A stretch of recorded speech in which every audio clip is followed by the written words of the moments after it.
Okay, discussing these executive orders, we've talked about the funds for explosive detection, which I want to really wrap up. That's our detective devices of every kind for every type of chemical and every type of bomb and every type of explosive device. Putting a lot of attention and research into and money and everything into detection devices and just generally wrapping up the defense of the country as far as homeland security, especially. And I one of the things which always I like this power of gratitude, and one of the reasons why I always have that going is that gratitude in your country provides the energy that you need for leadership, and gratitude in a president, that he feels grateful for the opportunity to serve and so forth like that will provide him the strength and the structure and the ability to do the things that he needs to do, and he'll keep his mind on being full of integrity and honesty because he'll feel the gratitude for the honor which has been bestowed upon him. That's one of the things that I've been taught all my life since birth. That by my father that it's always an honor even to be asked to speak somewhere, even to a small group, or just to be able to have any kind of leadership position at all is always a great honor, and it should always be received that way. And you should always thank the audience for even listening to you, and just always be grateful for any honor that is bestowed upon you. And of course, the president being a great honor, the president should always view it that way, and therefore take care of the White House and consider it a sacred place. And these kind of things that's gone on in the past, where immorality going on in the White House, and all these different kinds of things like this, it's just completely, totally unfeasible to me and unthinkable. And because of the honor that has been bestowed upon those men, the integrity that they should display should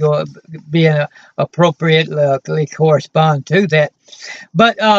maintaining that gratitude, I keep this type of thing going all the time, and patriotic music and everything, and realize that gratitude is a major motivator and energy producer, and every American citizen should be grateful for living in this country, and every person that has an elected office should be grateful for the opportunity to serve in such a wonderful country. Every soldier should feel grateful for the opportunity to serve in the nation's armed forces, and it's just a thing which we need to return to, and that's one of the things that I'm going to put the emphasis on in my executive orders and everything, is to try to encourage people and provide incentives for us to. And one of the things, hopefully, I'm hoping that's what I know. There's been a lot of interpretations being put upon what Donald Trump said when he said that he's going to make the nation great again, and I hopefully, and I feel like that what he hopefully is referring to is that he's going to return us to a place where we will realize what a great nation we are and be more grateful for it. I mean, hoping that is what the thought was behind the words, even though the words lend themselves to misinterpretation, and that he feels like he could be a one-man force to make a country great that wasn't great to begin with. Hopefully, that's not what he was referring to. But at any rate, when I talk about returning us to a place where we appreciate our greatness as a nation, that's what I'm referring to. I'm not referring to that I'm going to make the nation great, but I'm going to make us more grateful for the great nation that we do live in by everything that I do as president. And one of the things which I have a lot of inspiration, lot of books and a lot of inspiration, which I have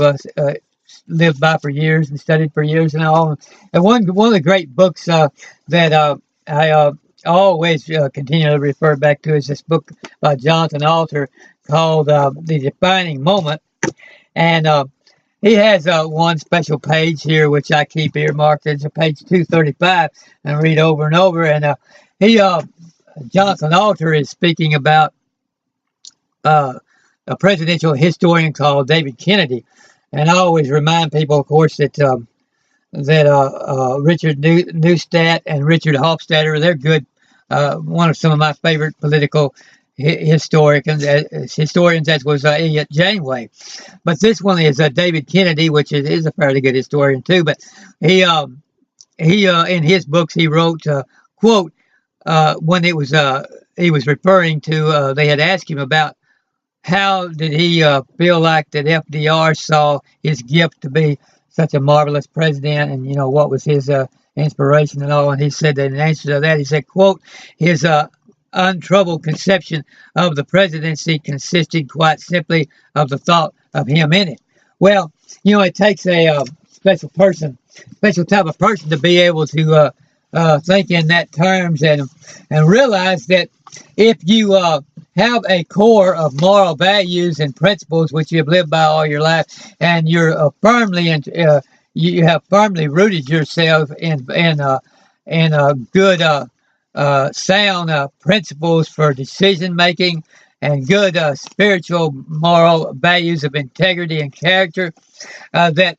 when these crises do arise, that you have the strength and the power to draw upon to be able to make the correct decision. And you don't always have to be worried about, well, the next election, what that's going to do, or for the next election, or you don't have to be worried about, well, what's the political fallout, or is going to be from that. But you're only what's right, and you know what is the principles that you live by, and what is that you're grateful for the nation you live in, and you know what has made it great, and you know what will continue to make it great. And so your decisions are based upon those factors, and therefore you're able to have an untroubled conception of how you approach the you don't enter into the presidency with just a whole bunch of fear about, well, maybe I wouldn't be able to handle certain things that might arise, and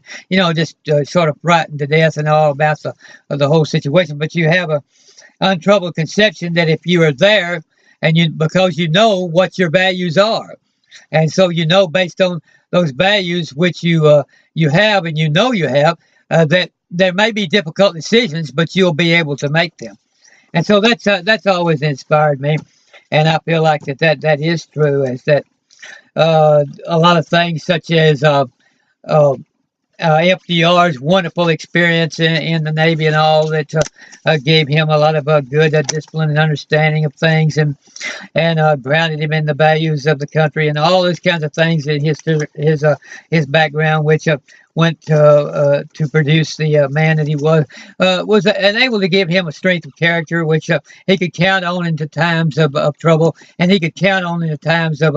crisis. But going on this list of things which I'm going to write a lot of executive orders on in the days to come. We have, I spoke about the CIA, and we're going to really know what's going on with them. And we're going to improve in communication in all sorts of areas between every government agency and all the intelligence agencies. We're going to have a better understanding of those in the NSC. I'm guessing it's going to be just like I'm there 24/7 at the NOSC.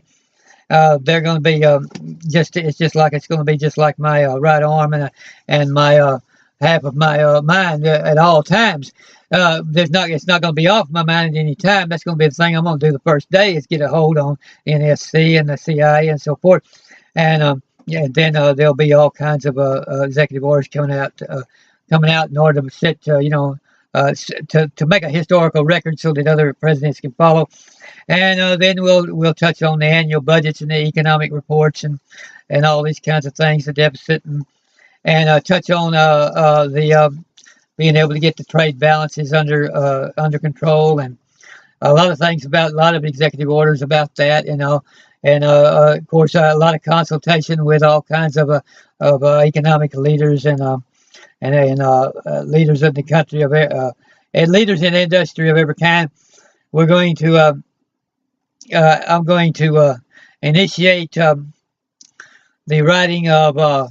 much better area handbooks on every country, which we have to deal with, both the area handbooks, which cover everything from our ability to have trade with them to our ability to understand how to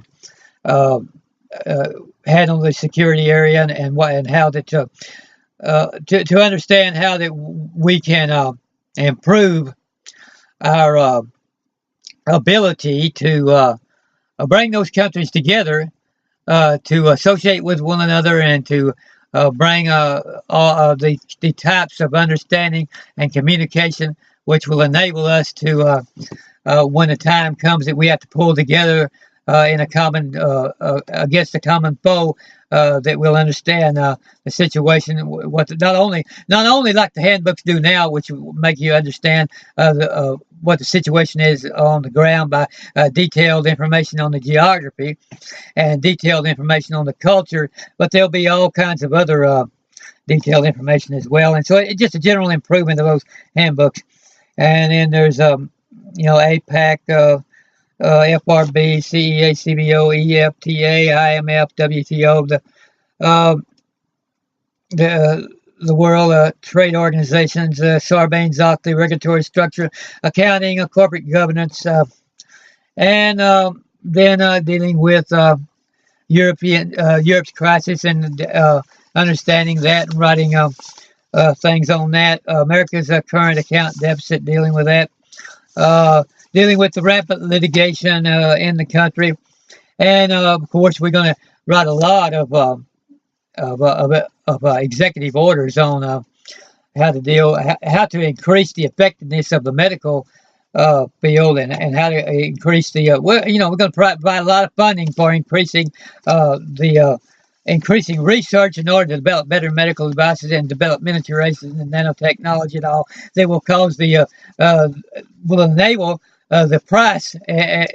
all of the expensive medical equipment that we have now, to the price to be on those to be reduced to a large extent, to where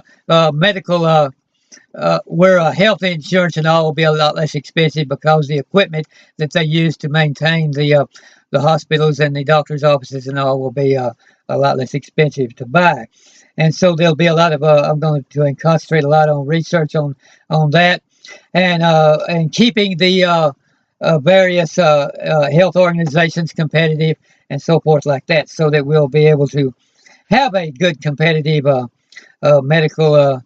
system, and keep a system that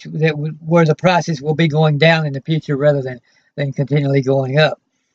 And I'm going to deal with that more later. That's an entirely different area, which I'll have to get back to. And so, but China's trade surplus, Europe's recession, anemic U.S. growth, and slowing Chinese economy, and things such as that. And so then we're going to start writing some executive orders on how to deal with how to help the farming industry and the global warming, to deal with global warming, energy, and so forth like that. And so it's going to be a wonderful, boy, it's going to be just a wonderful exercise for me to go through all of this